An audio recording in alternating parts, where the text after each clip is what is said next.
मोठे महापौर शंकरभाई डांगे या ठिकाणी उपस्थित झाले, त्यांचंही आपण स्वागत करतोय.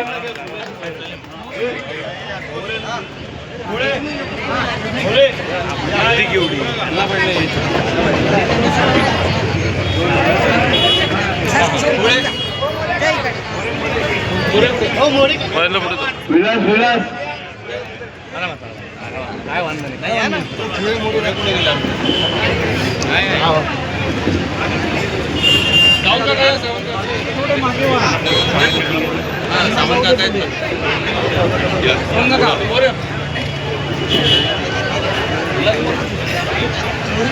गणपती बाप्पा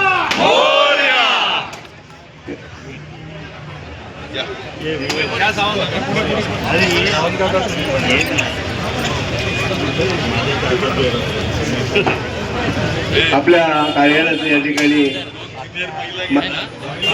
मान्यवरांच्या हस्ते उद्घाटन झालेलं आहे. आपण जोरदार टाळ्यांच्या गजरामध्ये त्यांचं स्वागत करूया. जोरदार टाळ्या वाजवायच्या आहेत.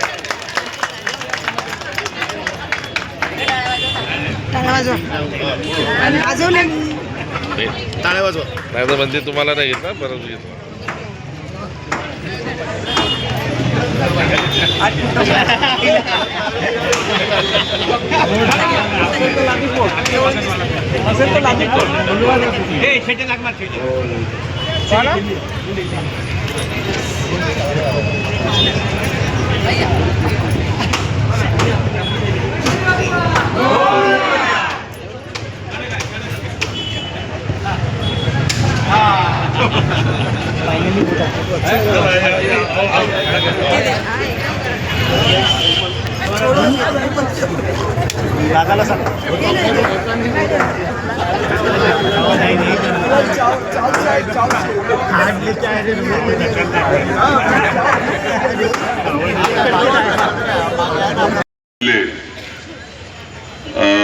बरेच म्हणजे राजेश पाटील, क्षितिज, बळीराम जाधव, आपले माजी महापौर सगळेच उपस्थित होते. तिकडे जोरात मिटिंग, एकंदरीत वातावरण बघितलं. म्हणजे मला वाटलं ऑफिसचं उद्घाटन एक 5-15 लोक असतील, आपण जायचं. आणि हेमंत मात्रेंनी आग्रह धरला, नाही आज हेमंत बरं झालं बोलवलं मला, नाही किमान कार्यकर्त्यांना भेटण्याचा योग आला. बरोबर आहे. आणि तुम्ही बराच वेळ इकडे थांबले असतील. मी तुम्हाला एकच सांगतो, यांचा अहवाल बघितलाय का? काहीतरी काल अहवाल प्रसिद्ध केलाय, 1 वर्ष 1 महिन्याचा. बघितलाय का कोणी अहवाल? बघा जरा. जी आपण केलेली कामं आहेत ना, ती त्यांच्या अहवालात आहेत. त्याच्या व्यतिरिक्त काही नाही मिळत. नशीब द्वारकेत तीच मंदिर नाही टाकलं.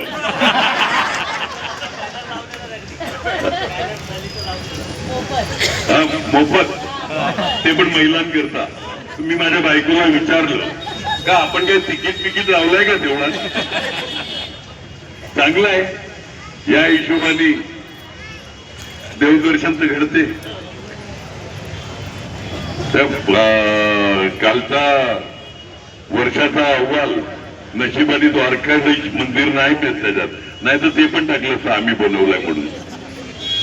त्याला यांच्याकडे सांगण्यासारखं काही नाही मिळत. जी आपण पास केलेली कामं ते मार्गी लावू शकले नाहीत.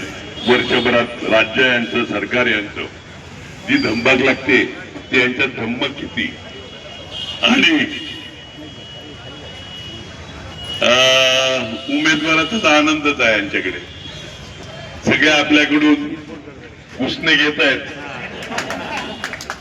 उसनवारी चालू आहे.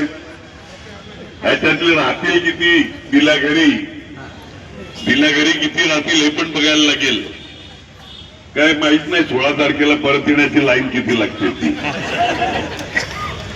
सगीर भाई आश्चर्य लगा की म्हटले ना, आपण जोरात राहायचंय. इकडे उमेदवार किती रे इच्छुक? हेमंत शेठ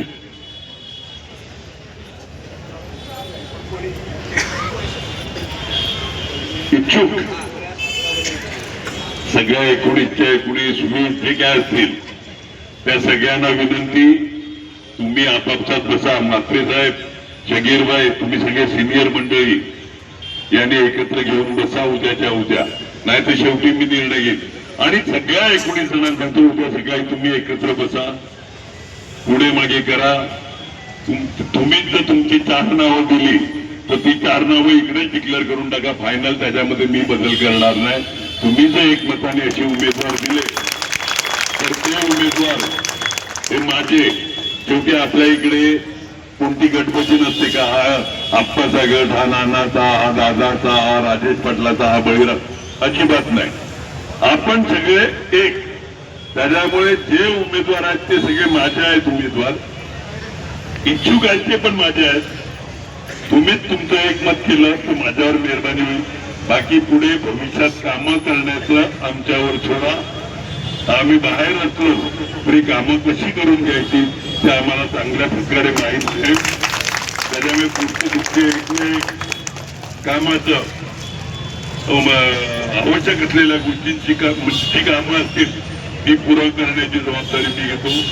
एवढ्या मोठ्या संख्येने उपस्थित राहिले त्याबद्दल धन्यवाद. जय हिंद, जय महाराष्ट्र. नगरपालिकेच्या निवडणुकीमध्ये आपण सर्वजण आता कार्यकर्ते पेटून उठलेले आहात. असा तुमचा मोठं चांगला ठेवून द्या आणि पुनश्च एकदा लोकनेते आमदार हितेंद्र ठाकूर यांच्या पाठीमागे उभं राहून आपली शक्ती 100% आहे ना, हे लक्षात ठेवूनच आपण आता काम करायचं आहे.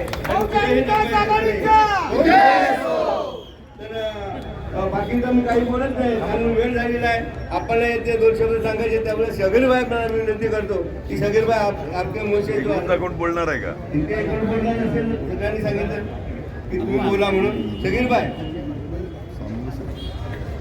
पुढील व्हिडिओ पाहण्यासाठी प्रभात समाचार YouTube चॅनलला सबस्क्राईब करा.